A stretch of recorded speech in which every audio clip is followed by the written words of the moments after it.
So, maybe you've been on a break from Genshin for some time now. You're seeing all this cool promotional material and the upcoming region has definitely piqued your interest. So, you reinstalled the game and now you're faced with an unorganized, overwhelming disaster of an account that leaves you feeling exhausted and unsure where to begin getting back into things. If that sounds like you at all, welcome to my channel. Here's a couple things you can start working on right now, today, to prepare for the upcoming region expansion, Nod-Krai.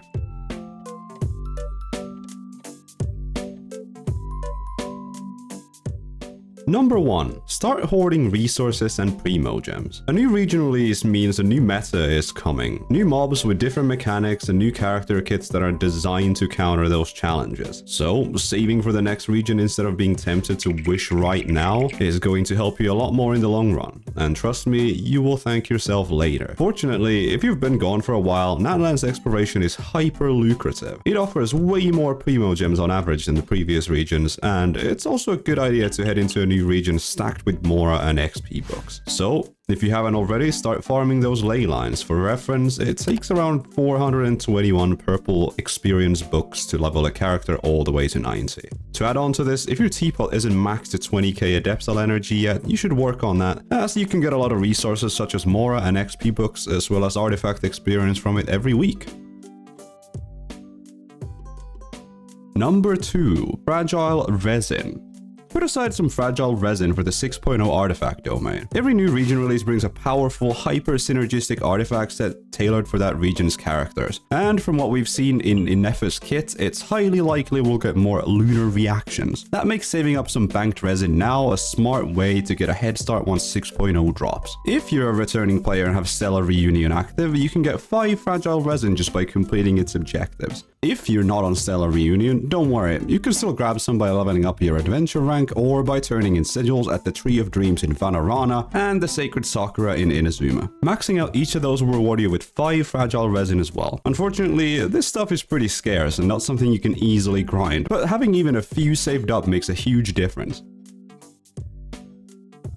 Number 3. Try to get all the Sanctifying Elixirs you can. This point directly ties into the hoarding resources point that I made earlier, but I feel like it's important enough to warrant its own place on the list. Let's quickly talk about how these items work, because some of you guys might be coming back to the game after a long break. Sanctifying Elixir allows you to define the stats of any artifact of your choosing, and they come with 2 guaranteed rolls into your specified substats. In 6.0, we'll be able to immediately get a head start on the new artifact domain if we spend these to get cracked pieces early on. One of the most common pieces people define are elemental goblets with double crit lines.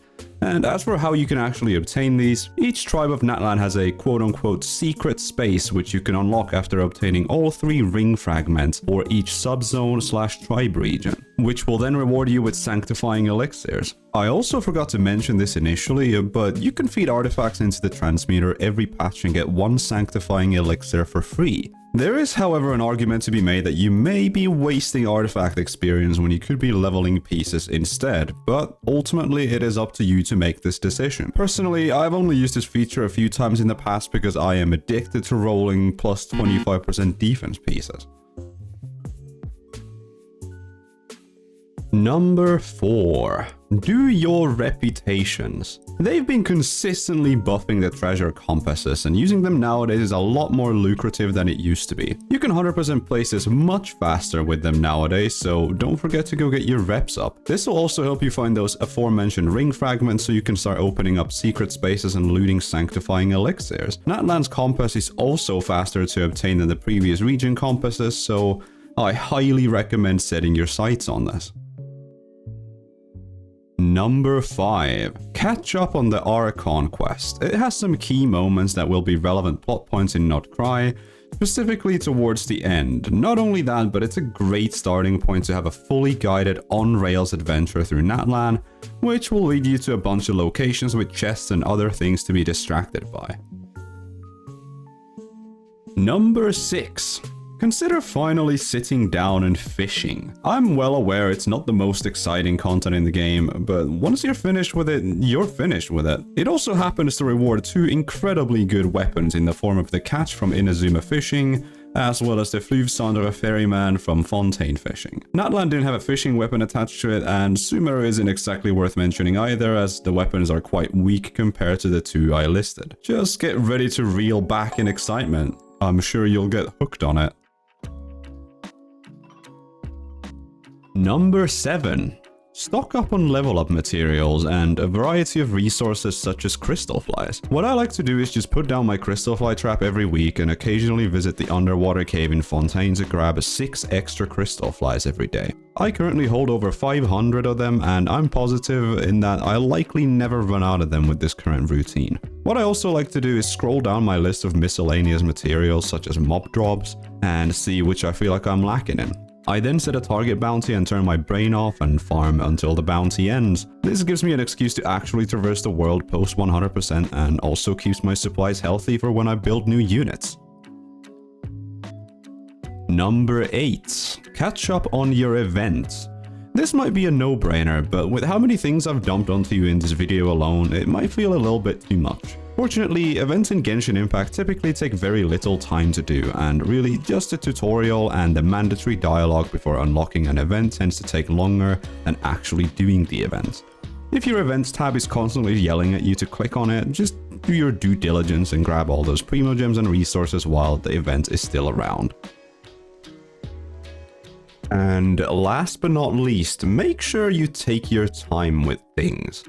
It's not worth burning out on the game just before a region releases, so pushing insanely hard to clock in gameplay hours right now could be detrimental to your enjoyment once 6.0 launches. I know this point is a little bit abstract and difficult to truly measure, but you can't make progress in a game you don't even want to open. Also, as a little bonus tip, don't worry about farming long-term encounter points for Nod-Krai, as they reset with every region release. Once we're in 6.0, the map we've yet to explore will reward us with enough encounter points to last us nearly the entire region cycle. I haven't gone under 400 of these since the feature was implemented, and for those who are unsure how they work, you gain these by completing quests, events, and opening chests in the world, and you use them by spending resin as an alternate means to finish your dailies instead of having to do commissions every day.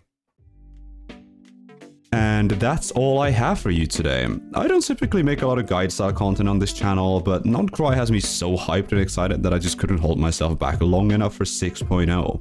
I'll likely be making more of these videos in the future, but in the meanwhile, you can check out my 7 tips to improve your Genshin account overall, if this is something you enjoyed watching. I also do a lot of character building on this channel, as well as exploration content for those who enjoy it.